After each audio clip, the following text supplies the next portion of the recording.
Welcome to our podcast. We're back here with Pastor Andrew. Andrew, thanks so much for being here. It's always great to be here. Let's keep walking through this Bible here. So, in the beginning, God created, and then shortly thereafter, man goofed up, and now where are we? Last week we talked about sin entering into the world. So, we got booted out of the garden. And now it's Adam and Eve. Adam's got to work the ground by the sweat of his brow, and Eve's painful childbirths. And now where are we? They got kids? Well, yeah, they do have kids, and I last week I wanted to talk about the curse. So let's just talk about that quick, because this is a big part. But we can't curse. This is a family podcast. Correct. Yes. So the curse that was given to Adam and Eve was Adam would have to, by the sweat of his brow, provide for his family, and thorns and thistles would make that job more difficult, literally just to survive. The curse on man is work. Like it takes a lot of work to keep our lives going, just to feed ourselves and to live. So that's the curse that humanity is living under, especially men are living under. The curse to the woman was in pain. Your childbirth will be, it's going to be tough. And every time that we have a child, we're reminded of that. Sure. But also there's an interesting point in there that says your desire will be to your husband. What that essentially means is that the curse on the man is work. And so our natural tendency when we're living under the curse and we're not wanting to, or able to, or feeling the need to get out from underneath the curse is laziness. Man's curse is laziness. Default mode is laziness, for sure. Yes. So it's when we're not doing our work, and I'll just say men and women are not created in the same way. They are different, and they were created different. And that's for a reason. But men, we deal with laziness, and when we don't lead as we should, when we take a step back out of laziness and out of a curse, then part of the tendency or the curse for women is to control. And so you have this out of balance operation where men are lazy and women are wanting to step in and take up some of that slack and control situations because men are not leading. That's an important part of understanding just human nature and tendency, and that shows up in Genesis 3. So now Genesis 4 comes along, and we have Adam and Eve learning what it's like to live under the curse. So we know Cain and Abel came along, first two children of Adam and Eve. Genesis 4 describes that Cain was a keeper of the ground. He was basically a farmer. So he grew vegetables, and he would plant and then harvest, where Abel was a shepherd. He would keep flocks, and it comes time for sacrifice. And sacrifice that Cain brought was from the fruit of the ground. The sacrifice that Abel brought was the flocks. Now, the Bible doesn't explicitly say why Cain's offering wasn't accepted, but he brought the fruit of the ground. The Bible says it wasn't accepted, but Abel's sacrifice was accepted. Now, I believe it's because there was blood in the sacrifice. It's establishing this blood covenant, this blood substitution doctrine. So Abel brought a sacrifice that was accepted, and Cain was upset. He's like, well, why isn't my sacrifice accepted? And one of the greatest scriptures in all of the Bible is Genesis 4, verse 7, where the instruction from God to Cain was, Cain, why are you upset? King James says, why is your countenance fallen? That's why we read the NLT. Yeah, that's right. Sure. Like, why are you upset? This is the word of God to Cain. He says, if thou doest well, won't you also be accepted? He's just putting it out there like, this is what the story of Cain and Abel tells us, is our approach to God matters. And we can become upset when God doesn't offer what we give to him. God, I'm going to give you this. Well, the question is not what we give to God. The question is, what's God asking of us? Does that make sense?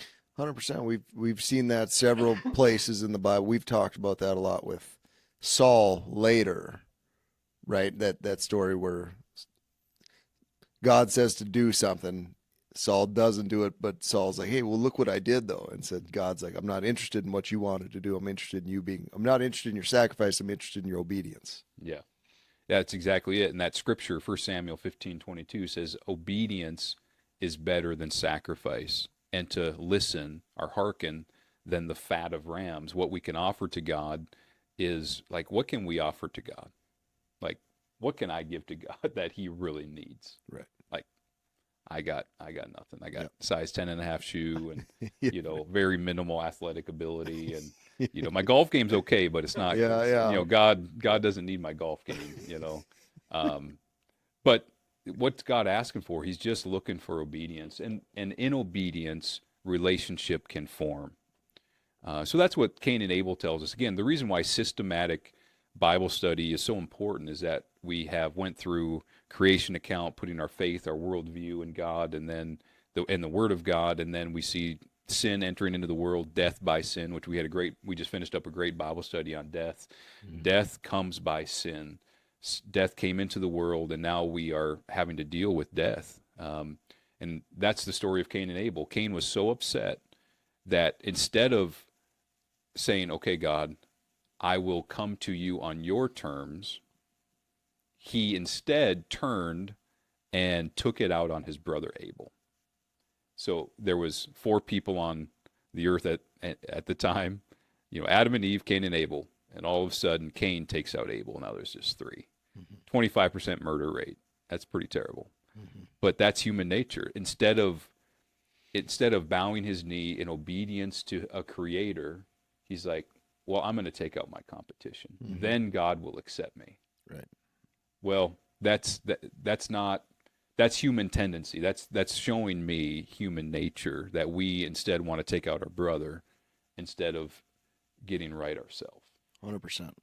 100%. So much easier to point and be like, well, what about you? What about, look at that. What about you? Instead of looking in the mirror and just, yeah. So self-reflection. It's self-reflection. Mm-hmm. Mm-hmm. It's a beautiful story. It's tragic, but it's very, what I see when I read, especially the book of Genesis, is I see human tendency, human nature, and what sin does, the curse of sin does. And to bring this, into more practical terms, again, talking about the curse, it's like when I wake up in the morning, I don't want to go to work, and I'm just feeling lazy. I want to lay on the couch, and I don't want to do anything. I don't want to lead my family. I don't want to, lead them in spiritual things. I'm just feeling lazy. It's like, well, I need to become more spiritual. I need to be less living under the curse. And, we're bound by that. It's like we got to wake up every day and provide for a family. The curse explains Sundays when I just want to watch football all day and my wife wants us to be productive and get things done that need to be done. But yeah, like thinking back to that curse, I've always thought of like Adam and Eve, like, man, I wonder if they're like, man, we really goofed up. Yeah. Well, how many times have we heard in marriage relationships, men say, oh, she's just so naggy. Mm-hmm. And then women say, well, he's just so lazy. Right. He is. But it's true. Or sometimes, there's that line like, wives submit to your husbands, which seems like, geez, that's kind of messed up. But what about if the husband, instead of being like, yeah, submit to me, if the husband looked in the mirror, like, am I being the guy that my wife would be happy to submit to? Exactly. So again, it's less you do this and more of like, well, if I get my stuff together, and we talk about that all the time. If you're in the right spot in your faith, then there's just a trickle down effect to your relationships, your kids, or how you show up at work. But again, same thing. Instead of like, well, what about your sacrifice? If I just looked in the mirror, well, how come quit nagging me, or why is she always on my case, or why is she not? Well, who are you? Who am I being? Would I submit to me? Would I have my daughter submit to me? If you know what I mean? Yeah. If her husband was acting the way I was acting, probably not. Yeah. And that's why the truth, like if you're in a marriage relationship, this, you can't change the other person. You can't change them. You can't stop them from controlling, or you can't stop them from being lazy. But what you can do is you can say, okay, I'm going to be the person that is easy to love or easy to follow. As a leader in our homes, men, we are supposed to be the spiritual leader, and so to be one that our wives can follow, and if they're not willing to follow, or they're not what's the word? It's full peace and restoration that God has promised is in when we understand that God is all about restoring of relationship, and the marriage relationship in particular is linked to Christ and the church. And so there is a perfect way that God made marriage relationships to work and to operate. And when that's out of balance, we all know what that feels like. And so the challenge, I think, to all of us is to no, let's be in the will of God for our marriage. And what does that look like? Well, the Bible has a lot to say what that looks like. And I'm telling you, peace, there is peace that's promised in those God-given roles: men leading, women nurturing, caring. It works. That's the way that God made us. God made men a certain way. God made women a certain way, and it's beautiful when we accept that and we believe that, no matter what society says. I guess this podcast kind of took a turn, but it needs to be said. Thanks for coming on, Andrew. Yeah, because Just kidding. they're unique. Men and women are unique, different, but yet in the image of God, He created them. Male and female created He them.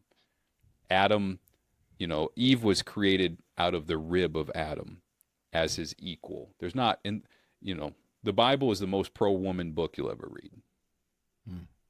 And our society has perverted this, but the Bible and God's intention for both men and for women is to be all that God has created them to be.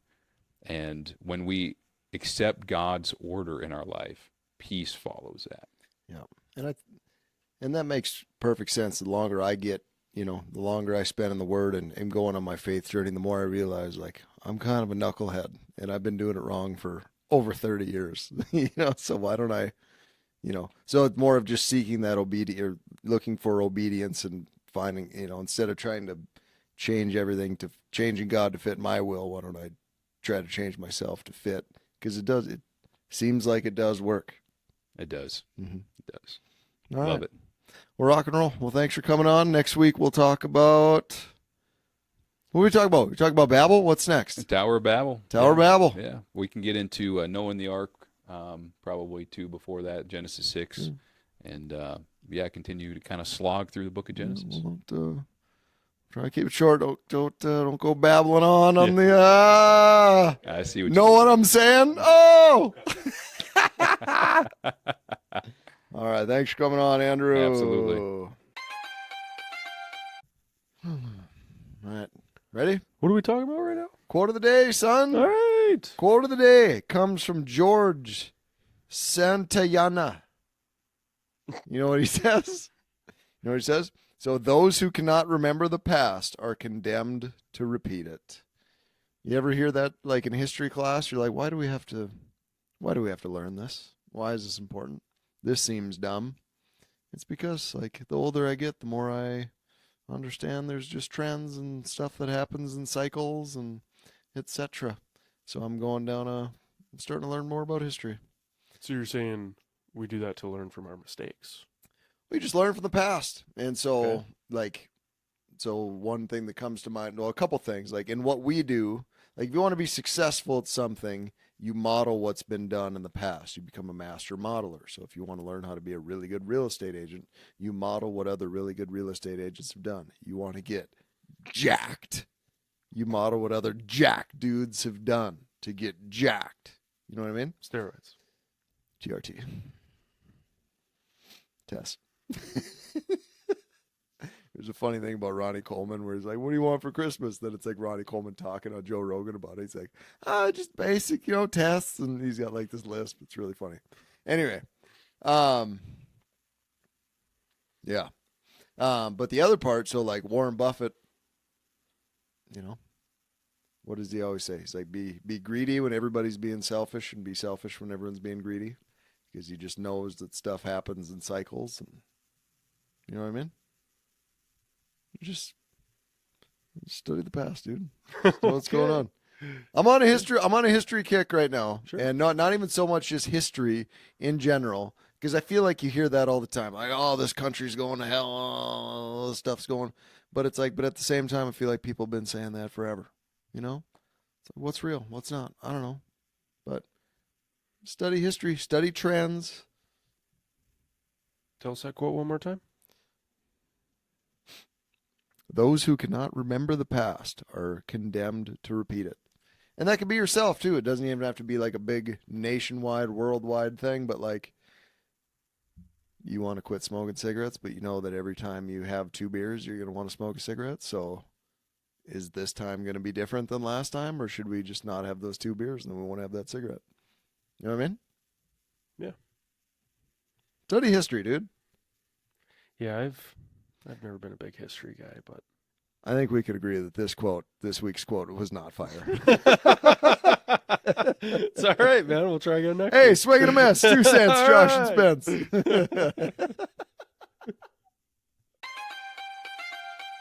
All right, Duster, can you cue the super fancy music, please? Ooh, that's nice. That is nice. Oh, that'd be funny if he didn't cue it one time. It's like, oh, that's nice. This time.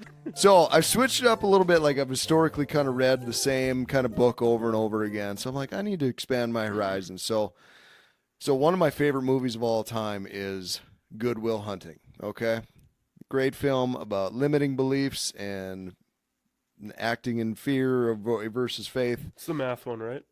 Yeah, math, big math guy. Okay. Matt Damon's a big math Just making guy. sure. But anyway, in there he references a book called A People's History of the United States, written by Howard Zinn. And so Howard Zinn is actually from South Boston, which is where this movie took place. But anyway, ever since I first watched that movie like over 10 years ago, I was like, I should read that book one time. And it's basically from 1492 till I think it was right around the 2000 presidential election it cut off or whatever, but it just kind of chronologically goes through the issues of the day from the time that Columbus got here through the 2000 nail biter of an election. But it was cool. Like, it's a cool book. It's made up of, it's called The People's History. So it's not anybody just like with their agenda trying to point stuff out or push things. It just seemed like a bunch of like letters written, so people writing, just whatever. It would have like a letter of like that somebody like Christopher Columbus wrote back home or whatever, and so anyway, it was just kind of cool. It was interesting. I don't know, a lot of stuff stood out, but it's just kind of wild how stuff happened. And two, there's no absolute like Columbus was a great guy or Columbus was a terrible person. Like, Columbus was a guy that did something, like, obviously changed the world by finding America, and the world is like a net positive better for having found it. But he also came here and did some pretty terrible things. You know what I mean? So, but it wasn't like a all good, all bad. It was just like, this is what happened. And so it just kind of, in my mind, like, had helped me do my own critical thinking of like, what do I think about that based on my experiences, stuff like that. So it was a cool book. It was a challenge. Like most books I listened to are 6 hours long. This is like a 24-hour long book. So it was kind of a marathon, but it was interesting. Is there anything in there, any point of history that you didn't know about that you've since learned about? Not really. The only other history book I read, somebody recommended the book called Hamilton, about Alexander Hamilton. But it certainly had like different takes on stuff. Like, everybody's got like talks about unions, and like unions sometimes are cool or sometimes they're unpopular or whatever. But like, and too, it was crazy how much people have, realizing how hard people have to fight to get what they want, to make change. Like, people, when unions were happening and people would have to go on strike, like, people would lose their jobs. And some people would get hurt, and some people would die to like create the change that needed to happen. So it was wild. But history's a wild thing. People are wild creatures. And but it was an interesting book. It was a goal I set for myself a long, long time ago to read. It was pretty cool. So you finished it now? I did. I finished it a little while ago. Nice. Yeah. It was interesting. So if anybody's a history buff, especially on American history, like a People's History of the United States by Howard Zinn, check it out. Check it out. Let Quessy cook. Let's go. Are you kidding me, dude? What a draft. Whoo! Did you imagine that would go that way? Did any of us? That's like that in the other guys and Will Ferrell's like, that go the way you thought it was going to go? That go the way you thought it was going to go? Dude, that was a big night. That was So a big night. quick summary. The Vikings have selected J.J. McCarthy, our new king, our new quarterback. And I can't be more excited, dude. They also somehow kept their second first-round pick, traded that up to get Dallas Turner. Mhm. Dustin, what do you think, pal? Was this their plan?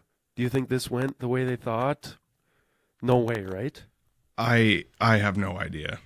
That was the most stressed I've ever been Yeah. in my entire life. I pictured probably a trade up to 3, if not a trade up to 3, definitely a trade up to 4 or 5.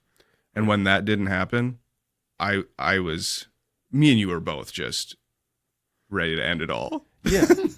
I was absolutely prepared to give up both first-round picks, obviously for 3, probably even a next year's first-round pick.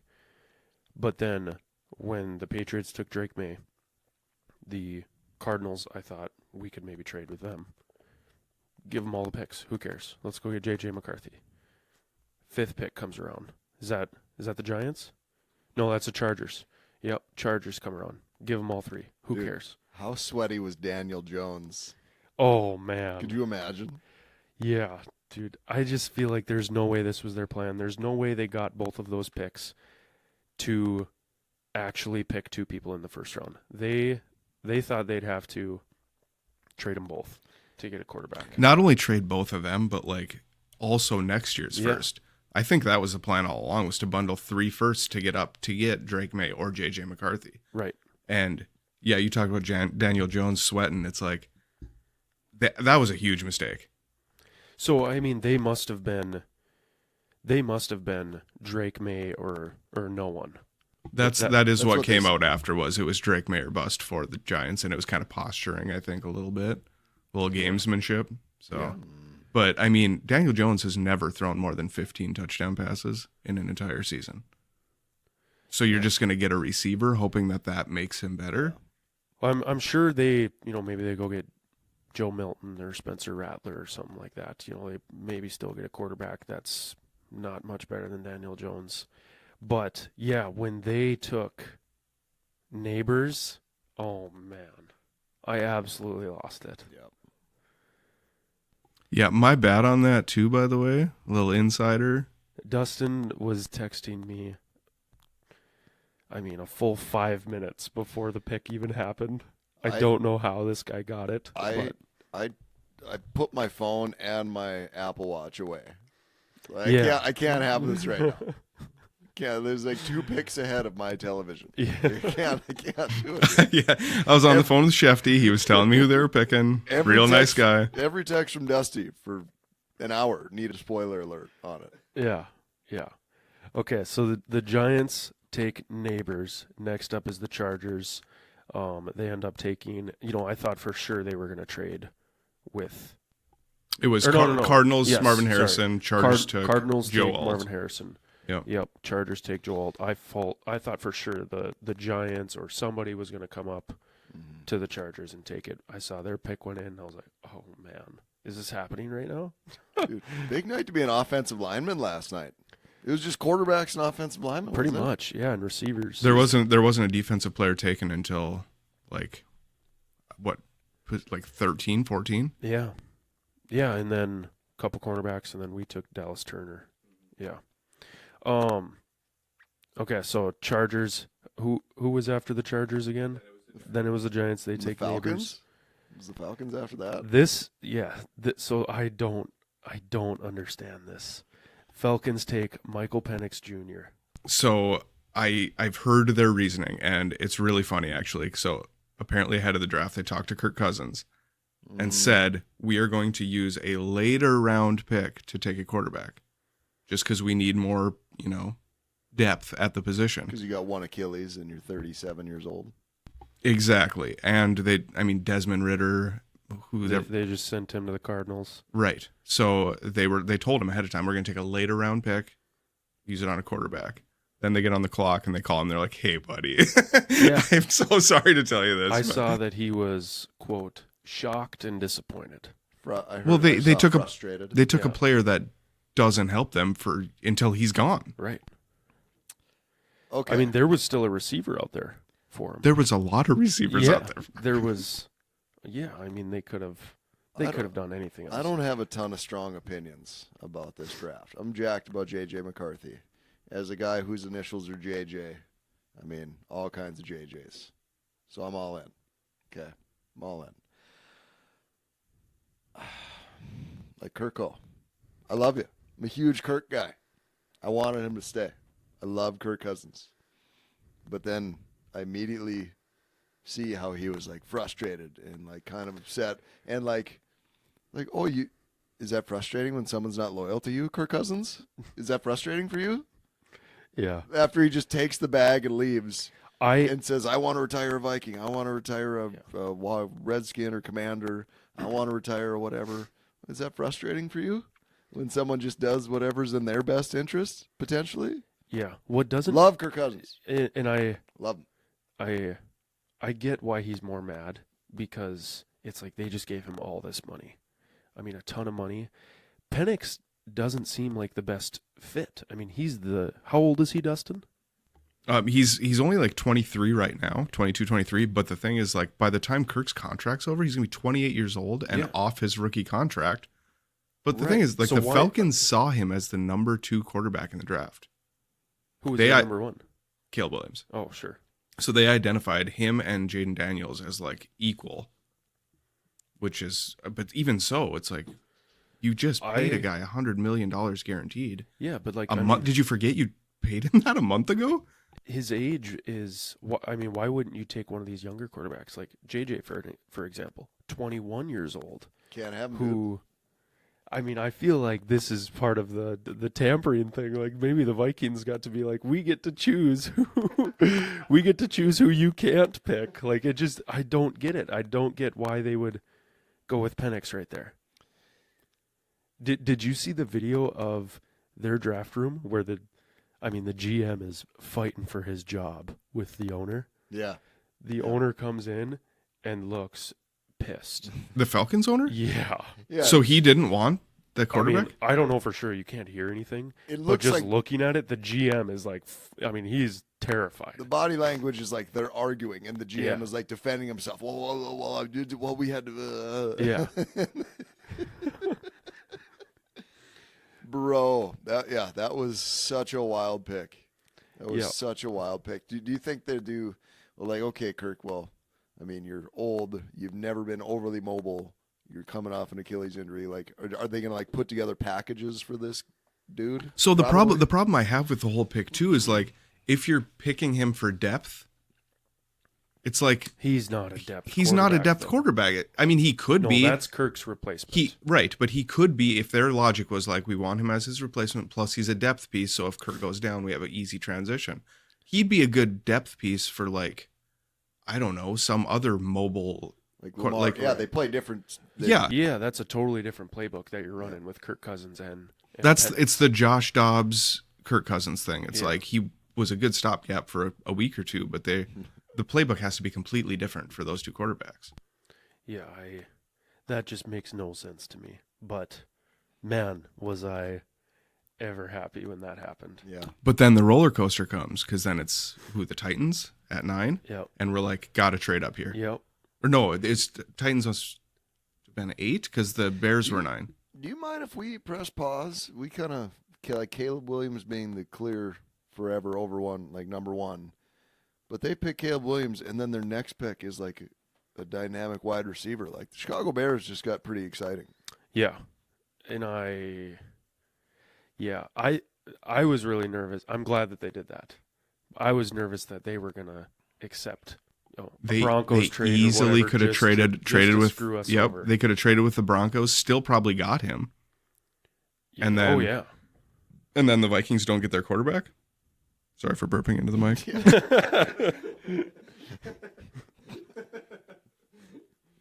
But yeah, I mean, Bears got really good.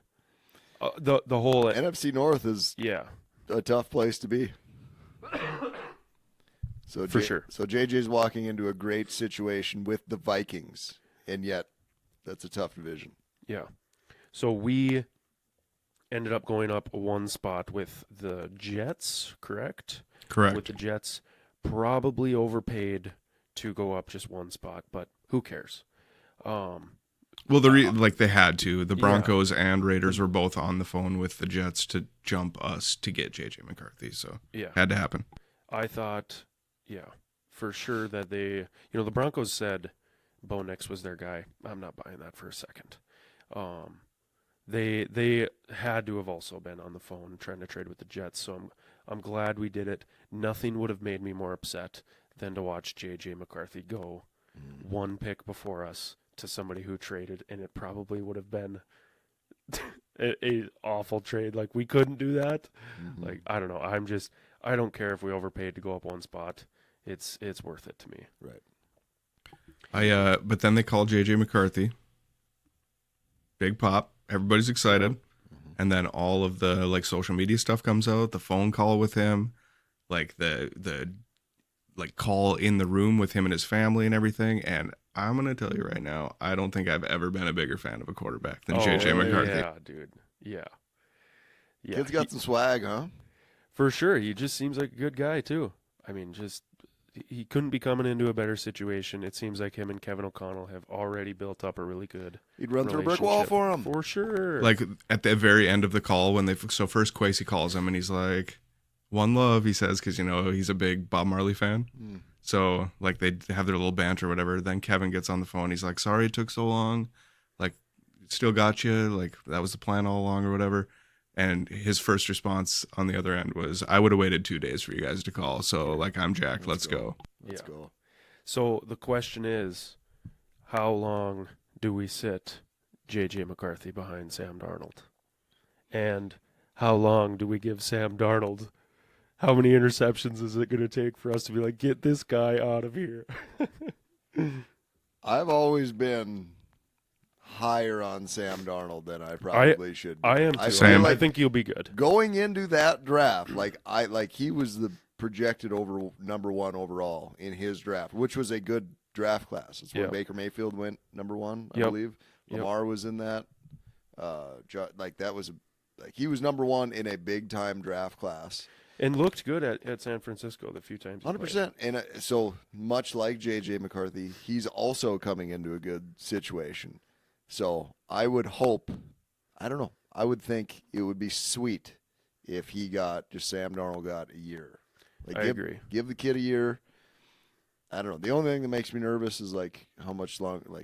What's Justin Jefferson's deal with his contract? Would he get? He hasn't signed a deal yet. Just not knowing who the quarterback's going to be, but do you think he'd sign one now, knowing that we got a guy in the future, or is he going to be crabby? He was kind of hinting on social media that they've already kind of come to terms with the deal, and it's just not been announced yet. And I can see why they wouldn't announce it. So leading up to the draft, it's all about the player they're drafting. So if the day of draft they're sign Justin Jefferson, it kind of overshadows everything else. And plus it kind of news slows down a little bit over the next however long. And yeah, if I was him, I wouldn't have signed anything until I knew who's throwing me the ball long term. Yeah, I mean, if we don't draft a quarterback and it's Sam Darnold's my quarterback, I mean, I can see where he'd be upset. Sam Darnold, I think, is great, but he's definitely a bridge quarterback. Yeah. But to the question though, I hate it when Colin Cowherd's always like, well, give him till Thanksgiving or whatever. It would be sick if JJ just had a year to just sit and just take it all in, grow the whole thing, and then come out next year. And maybe Sam Darnold does really well. Yeah. I would be all in on that too, more so if we had a Joe Flacco or like some like older vet that they could learn under. But like Sam Darnold's like 26 years old, 27 or something like that. He's super young. So, I mean, if JJ comes in and is like balling out by the second preseason game and clearly is better than Sam Darnold, like, are you scared to throw him in then? Or? I mean, play the better quarterback for sure. That's what I think. But I feel like, I mean, I'm going to have a hard time if Sam Darnold does anything wrong. I just know it because I'm super excited about J.J. McCarthy. Like, this guy's going to throw one interception. I'm going to be like, get him out of here. You are one of the least patient people in For American sure. history, for sure. So yeah, just Spencer just breathing down Sam Darnold's neck all year. It might even be training camp. He throws a pick, like, get this guy out of here. Get one bad highlight from training camp. Like, oh, you got to go. Isn't it crazy, though, how, like, this, ever since Patrick Mahomes now, this is what the new way to do it is to sit this quarterback. But, like, it doesn't always work. Like, we saw one really, really good scenario with Patrick Mahomes where it worked out perfectly. But, like, other times it does work to just kind of throw him in. Like, they might do bad, but let them grow. And I thought it was the opposite. I thought you always wanted to give that rookie quarterback like a year or two to kind of get situated before you threw him in. But then I feel like that happened with a couple other quarterbacks where you're like, oh, maybe you don't need a year. Maybe you can just throw them in and see what happens, and then they can have some success. I feel like being like quarterbacks like being a goalie in hockey. Like it's just a lot of pressure, a lot of mental, very mental, huge mental game. Same like a kicker, but like even more pressure because you touch the ball every play. But I just feel like they'd be delicate. And I think it depends on the situation they're going into as well. Because, like, if you throw Sam Darnold into the Vikings, like, current draft situation, like, current roster situation when he was drafted, I don't think he falls apart nearly as bad as he did when he was a Jet.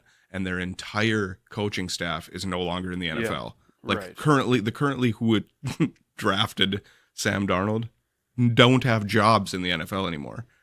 His best weapon was the tight end that the Vikings took they paid a 4th round pick to get him a few years ago, and he's not in the NFL anymore. Like, he was the best weapon that Sam Darnold had. So it's like, situation could be completely different. He could be top 10 quarterback right now if he went into the right situation. And don't they say that now? Like quarterbacks, like everything, they start earlier. There's just so many more of those like 7-on-7 camps and whatever that they touch the ball so much more. They get so many more reps by the time they're 22 to where they can be more plugged in.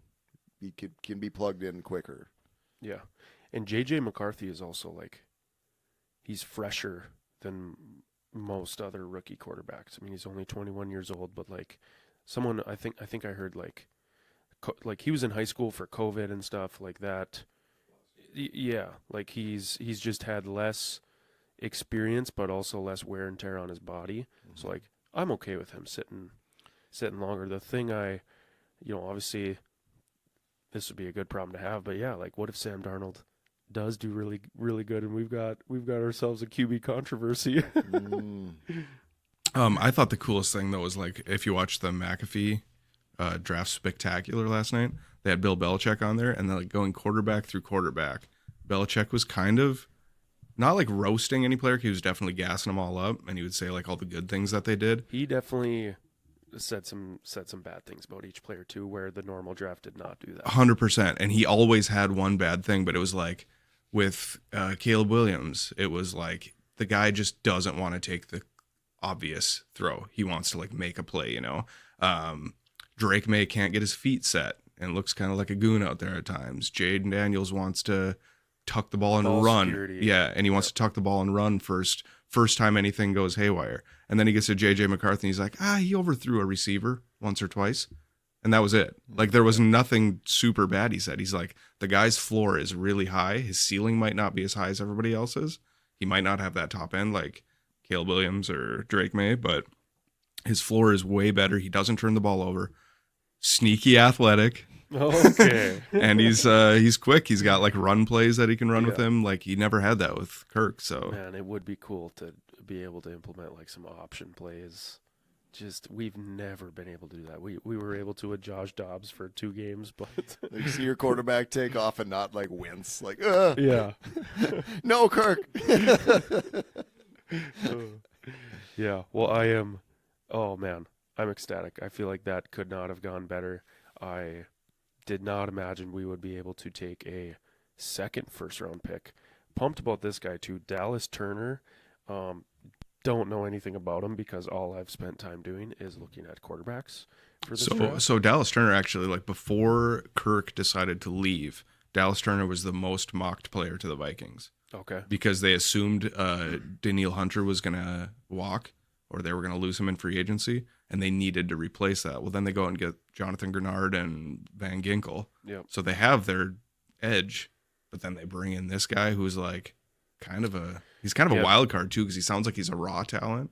Yeah. But like Brian Flores had to have had some input on this. Sounds but like he might be for this first year more of like a rotation guy. Maybe bring him in on the, third downs and have him be more of a blitzing guy. But what they could do too is they could have all 3 of these guys in and just shuffle them around. Yeah. And you have no idea Keep who's them all coming fresh. at you. Yeah. Yeah. That would be awesome. It sounds like he's a little bit small, but super fast guy. That's What's his name? Micah Parsons is small.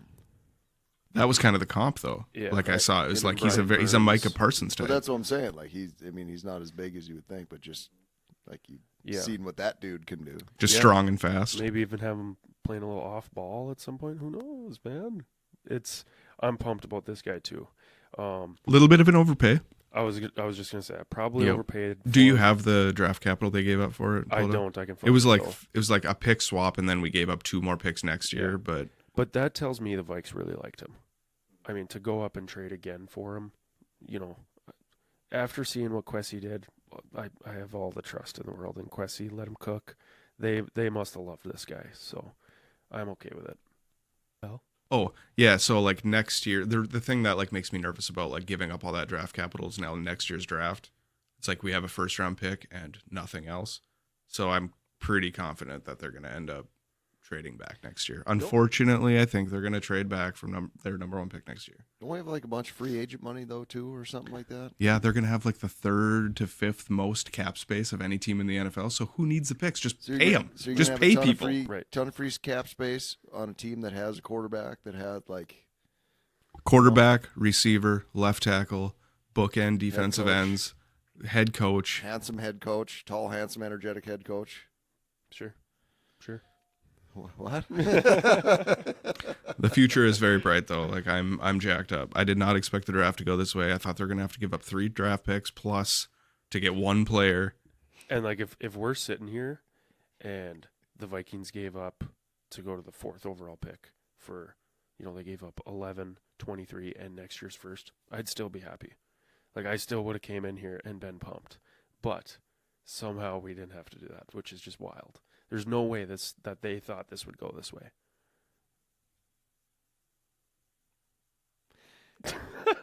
So what did the rest of the NFC North do?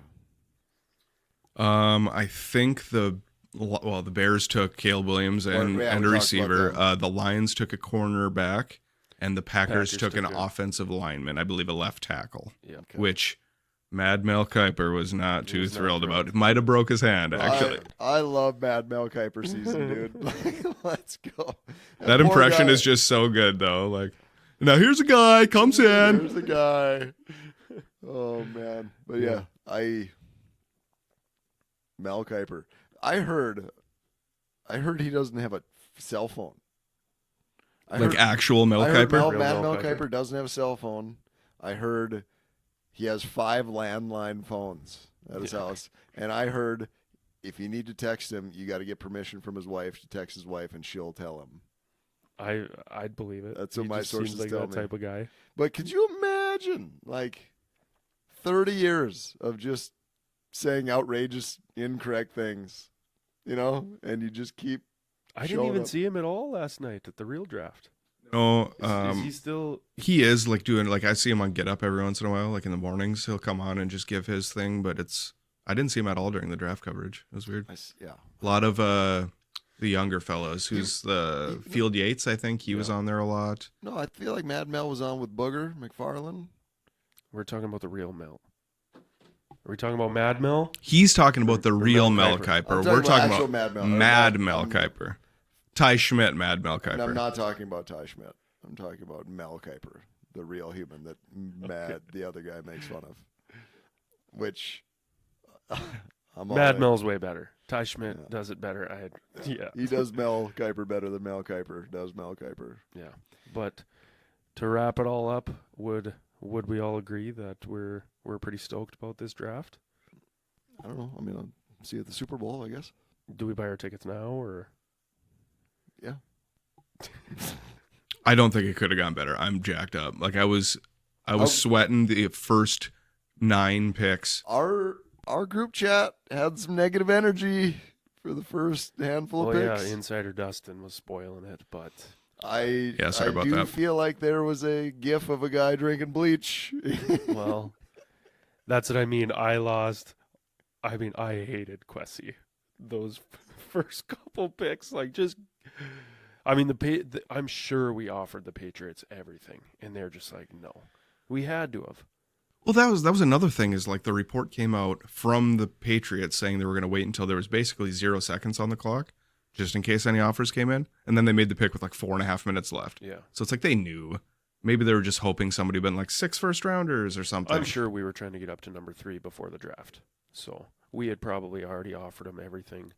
I saw that the Patriots said like all trade offers that we've gotten are laughable. I'm not buying that. I mean, 3 first rounders I'm sure that's what we offered them. Maybe not, but who knows? Guaranteed we offered them both first and next year's first. Guaranteed we offered them that. And it wasn't good enough for them. Yeah. Probably, I'm sure for some reason they thought we were going to offer him Justin Jefferson plus first rounders. Can't Because have that, 'em. no. Can't have them. Then what is all this about? You know, like the whole point of bringing in a young quarterback with this infrastructure is because we have Justin Jefferson, left tackle, Jordan Addison, T.J. Hawkinson, Aaron Jones. God. Yeah, I was high on Drake May. I now think he sucks. He's the worst. Don't I want him, I truly never am wanted nervous him. about that though. Like he might bust out. Yeah, I mean, They have nobody on that team. I think any of the quarterbacks would have been really good on the Vikings, but yeah, you send him to the Patriots and it's a totally different story. Yeah, he might not do well there, but that's not necessarily all the players' fault. So, Drake May sucks. J.J. McCarthy is my king. Let's go. So yeah, that's where we're at. Anything else to add, gentlemen? Oh, Skull. Skull Vikes, let Quessy cook, baby. Hey, thanks so much for watching. If you like that, I know you're going to like this one right here. Like, subscribe, do all the things. Watch for Deer and Shake a Bug.